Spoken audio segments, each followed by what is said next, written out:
The Executive Committee to order, please. We will start with the Pledge of Allegiance, so please rise and recite with me. I pledge allegiance to the flag of the United States of America and to the republic for which it stands, one nation, under God, indivisible, with liberty and justice for all. Thank you, and we'll proceed on to item number 3, public comment. No one has approached me to address the Executive Committee and public comment. No one approached the clerk. So we'll move on to item number 4, approval of the minutes of the February 15th, 2024 Executive Committee meeting, and they were in your packet. What are your pleasure? Move to approve. Motion by Supervisor Mask. Is there a second? Second by Vice Chair McEwen. Any discussion on the motion?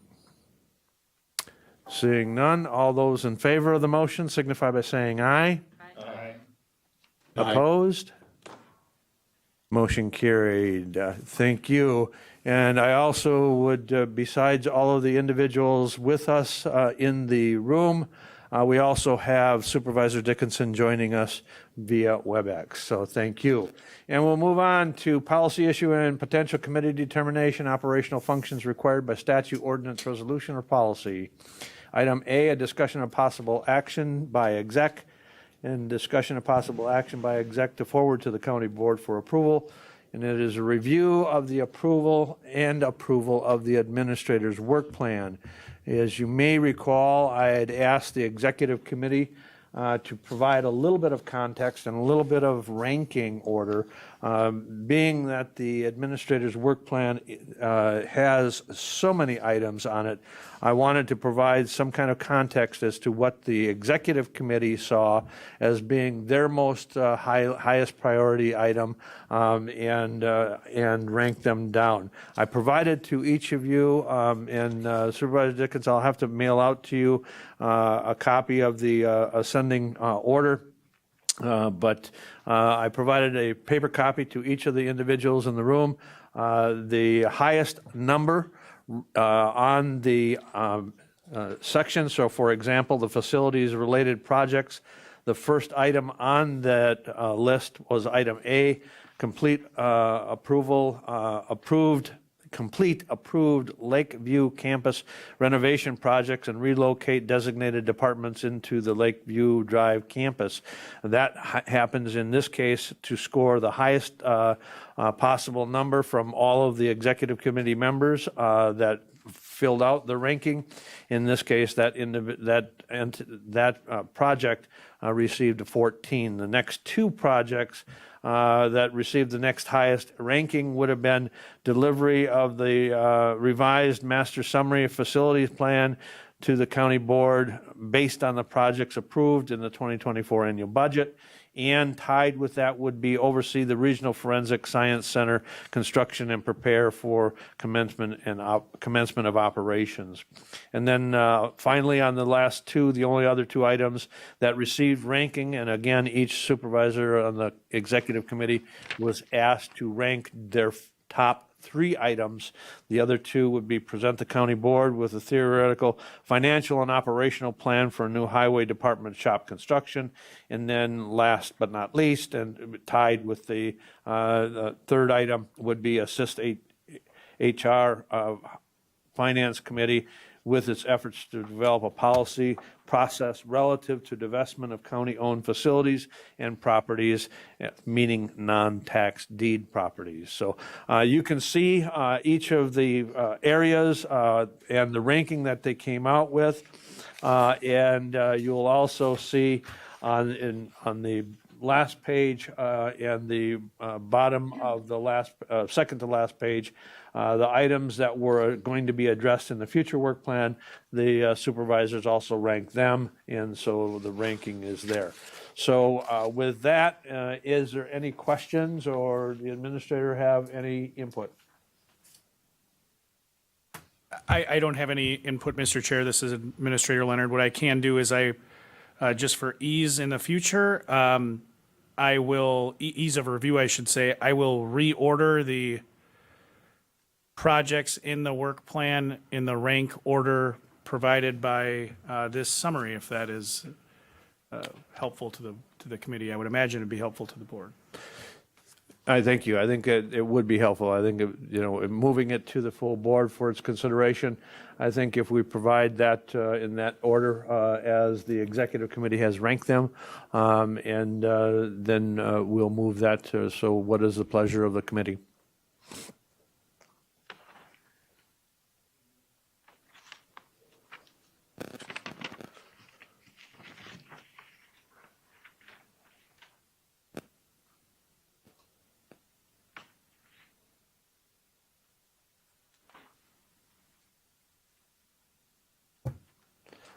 It's slated on the agenda for action to move to the full board, if so desired, again, based on the ranking that the executive committee has come up with. Supervisor Robinson. I would move to recommend county board adoption of the work plan based on the priorities delineated. Okay, is there a second? Seconded by Supervisor Mask. Is there any discussion? Any further discussion on the work plan? And moving it to the Chair Gibbs, board. this is. Supervisor Dickinson, please. Thank you. I was just going to make a comment on the workday item, which made it into the top three.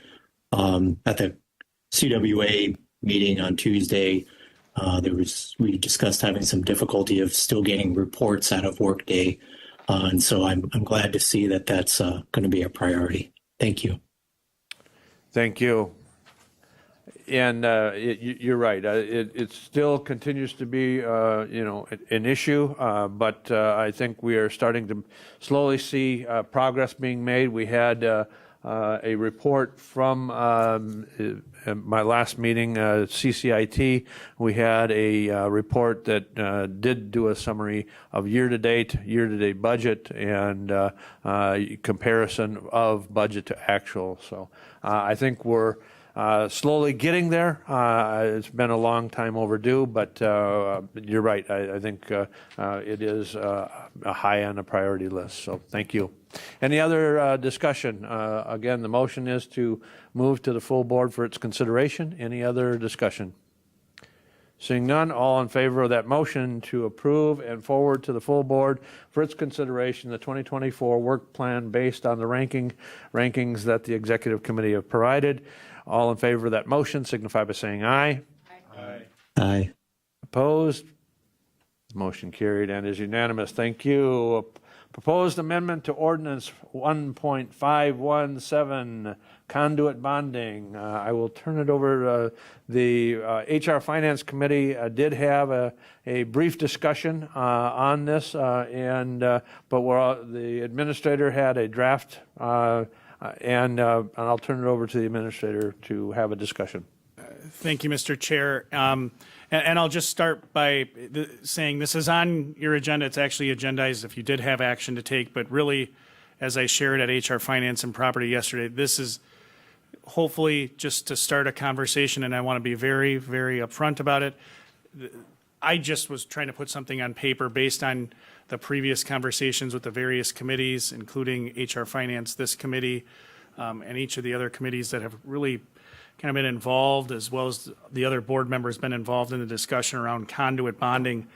And some of the feedback that, as I thought more about how this process has worked, some of the feedback I've heard is really the need for us to have a bit more clarity around how do we handle requests for conduit financing that come to the county, and also the general discussion that not all requests are created equal. I mean, you can see from the three projects that we've had that have come to the county in the last couple of months, the projects are very similar. But even with respect to those projects, again, they're all manure digesters, renewable natural gas generating manure digesters, but the types of financing being sought are different.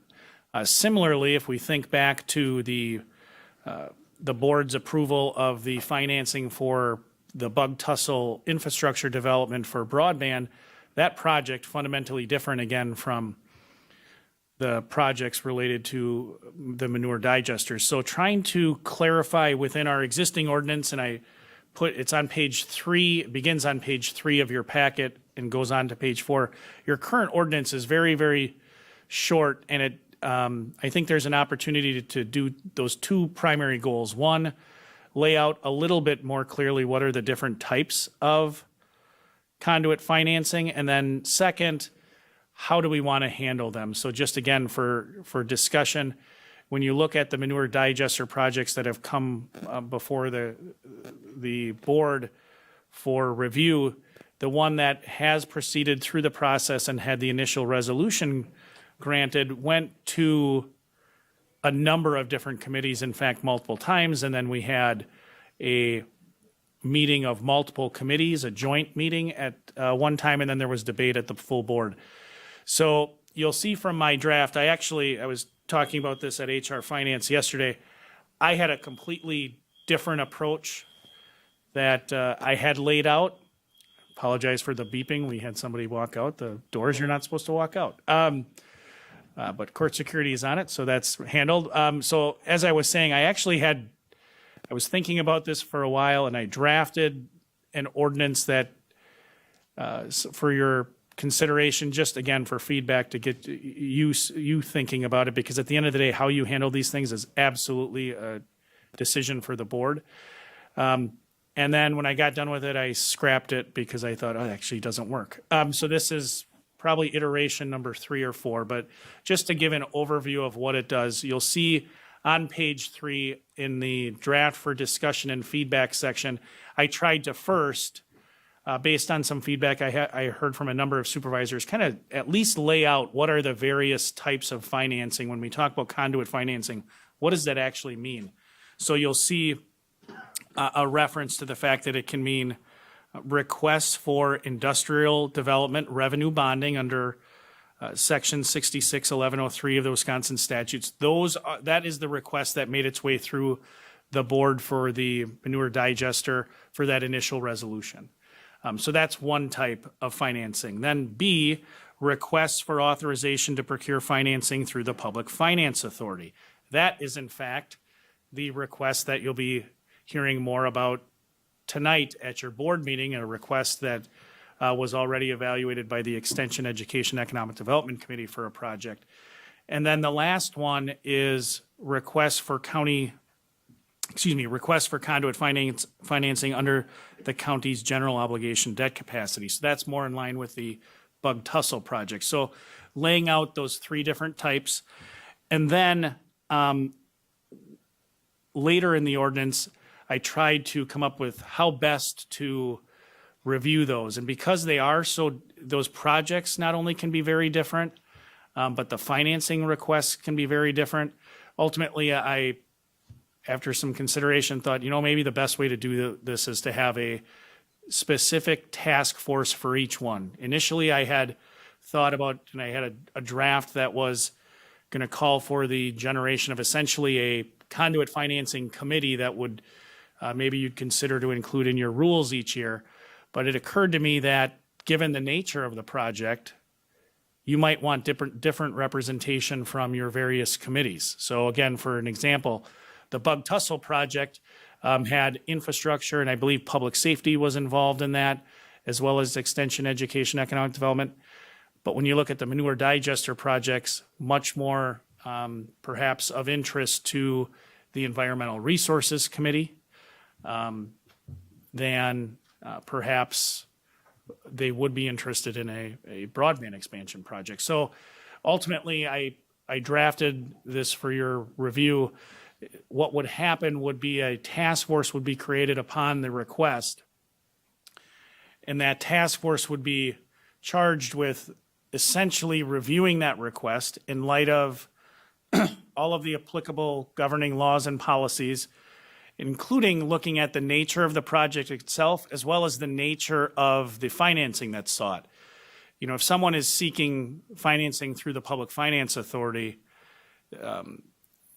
a lot less involvement, perhaps, from the county side than if someone's actually asking to have the county pledge its borrowing capacity. Similarly, perhaps a less of an opportunity for the county to extract some concessions from that entity as they are attempting to procure that financing. So either way, the task force would be called upon to make those recommendations, not only to whether or not to move forward with the provision of the financing, but also any additional considerations that the county may wish to obtain from that developer. But really the thing I gave the most thought to was membership. And essentially, I laid out in the draft a total of 5 members, consisting of a representative of the Extension, Education, Economic Development Committee, because again, and as I thought about it, I think that committee is probably going to have interest in all of these projects. There's an economic development component. And then also I had 2 representatives, one representative from each of the 2 standing committees that the chairperson of the board finds to be most interested in the project given its nature, whether that's the nature of the funding, but also the nature of the project itself. A county board supervisor, with the 4th member would be a county board supervisor representing the jurisdiction in which the project is to be located, which is kind of borrowing the logic from the metallic mining committee that the county board put into its rules. And then last was the president or CEO of the Greater Wausau Region Chamber of Commerce to, again, try to address that economic development component. I already referenced the duties and responsibilities, but again, it's not only to review the financing, but also when making those formal recommendations, are there non-financial conditions that the Board of Supervisors should require in consideration of conferring that financing ability to the entity? So that's the general layout. There was discussion yesterday at HR Finance, and one of the suggestions was on the, do we need to require the formation of a task force? Because the language in the proposal before you does say shall, that the county board chairperson shall appoint a task force.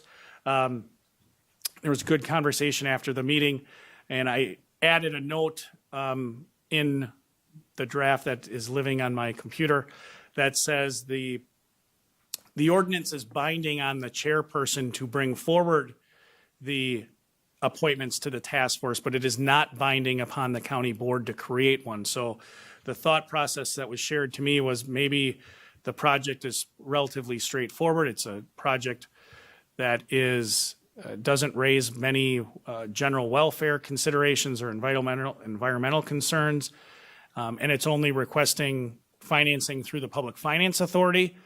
Maybe the board after the chair, because again, this would be binding on the chair to bring forward the task force recommendations. Maybe the board says, you know what, we don't need one.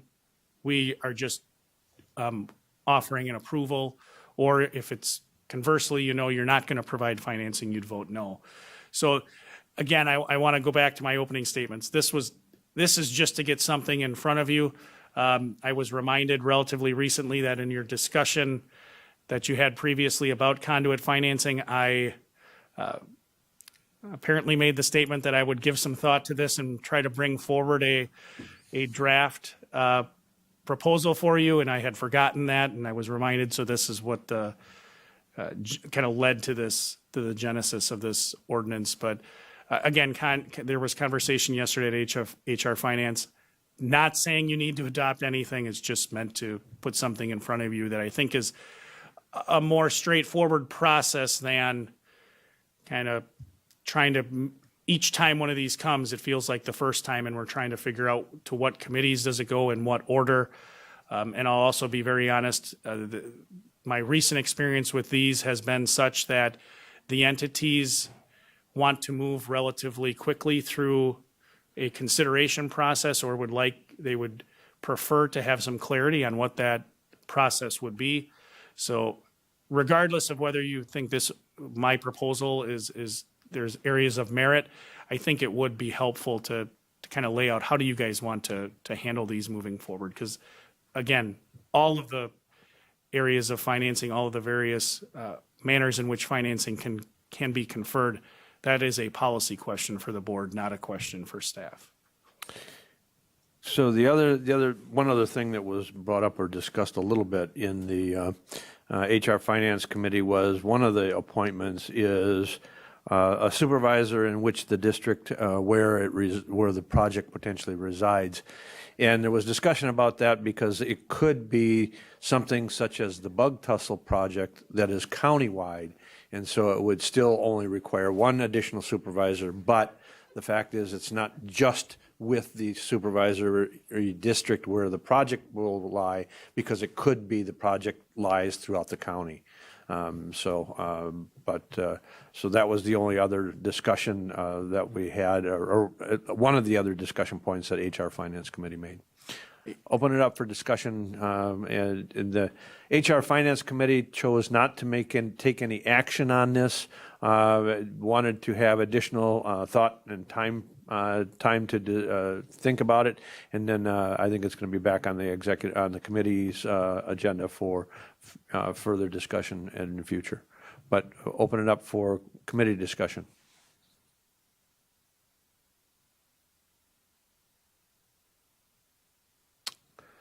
Vice Chair McKeon, please. Thank you, Mr.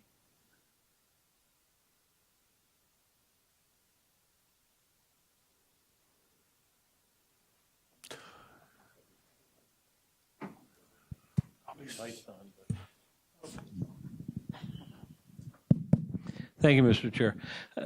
When reviewing this, has this been done in any other counties? Do they have similar situations that we could look at so we don't necessarily have to reinvent the wheel?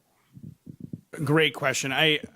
Every week I participate. I have a group of colleagues that get together, and I asked if anyone had a conduit financing policy. No one indicated that they had anything to share. But I'll follow up with them. I did not reach out to Milwaukee County, and in speaking with Attorney Andy Phillips from the Counties Association, I spoke with him yesterday a bit about Public Finance Authority and conduit financing. I know Milwaukee County does more of this than other counties. Most counties, as I understand it, they funnel everyone to the Public Finance Authority. But I'll reach out. I'm just not aware of anything, so this was my attempt to take our existing ordinance, which is just a couple of sentences, and lay out a process. But that's a good idea. I'll reach out again. Thank you. Any other discussion? Any other discussion? Well, I think it's again a great start. I think we'll have some further discussion at HR Finance, and then at some point possibly bringing something forward to the full board for its consideration. So unless there's any other discussion, we'll move on. And we'll move on to item 7, educational presentation committee discussion, update from the Rules Review Committee. So the Rules Review Committee had completed their work and forwarded to the Executive Committee the work product, but I did have an update from Corp Counsel. So Corp Counsel, please. Thank you, Mr. Chair, and thank you to Supervisor Baker who pointed this out. In the current red line, Section 2.01, Rule 1F, which is about meeting attendance at the county board, there was a proposed red line at one point in the Rules Review Committee discussion to remove the county board chair's authority to permit audio-visual attendance for inclement weather, unforeseen circumstances, and or lack of quorum. However, in a further discussion of the Rules Review Committee that Supervisor Baker pointed me to, the consensus reached was that there was no consensus by the Rules Review Committee on that potential change. And so I think the consensus was to leave the rule as it's currently written to allow the new board to decide what to do with that rule. So that red line should not be a red line. It should still be in there as a proposed rule, and then the new board ultimately would have the authority to review that. But I appreciate Supervisor Baker for pointing that out, and did give me a chance to look through a couple of the other discussions to make sure these red lines were accurate. excuse me, any further discussion on the rules? Again, this is slated for education and not for action. The new board will take action, in its choice as far as adoption, amendments, and/or changes that it chooses to make. This is just a recommendation from the Rules Review Committee to the Executive Committee, and the Executive Committee also has the authority to make any changes it wants to move forward to the new full board.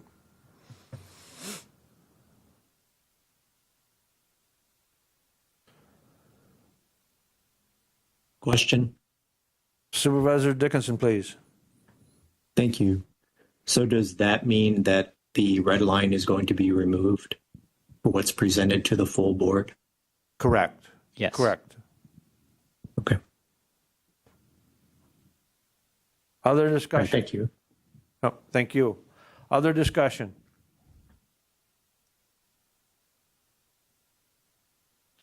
I did have one other question. Go ahead, Supervisor Dickinson, please. Thank you. So in the section where we're talking about the presentations that county board potential chairs would give, there is a line in there saying about a personal attack, about there will be no personal attacks. So my question is, did Rules Review, I believe that was a meeting I missed, does Rules Review give any indication on who the arbiter of that is to determine if something is a personal attack at the meeting? And what are the kind of guidelines for that? Thanks. I would look at Corp Counsel, please. Sure. I think that's a good question. It would be up to the discretion of whoever's chairing that meeting, subject to the will of the entire board as to that determination. I think it's written as kind of just a guideline when folks are preparing their the information they want to provide the board on how they should be providing it. But so I don't think it's defined further or was really discussed further than that by Rules Review. But it would be whoever is chairing at the time would, rule on any point of order as to whether language was violating that rule. If the board felt that the chair's ruling was incorrect, the board could, or someone on the board could appeal the chair's ruling, and then it would be up to a vote of the board to decide. Thank you. Other Supervisor Baker, please.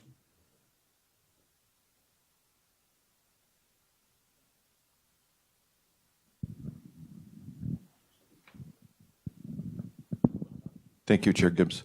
So just for point of clarification, if I recall the order of the organizational meeting correctly, the chair is selected prior to the board, to the rule review adoption?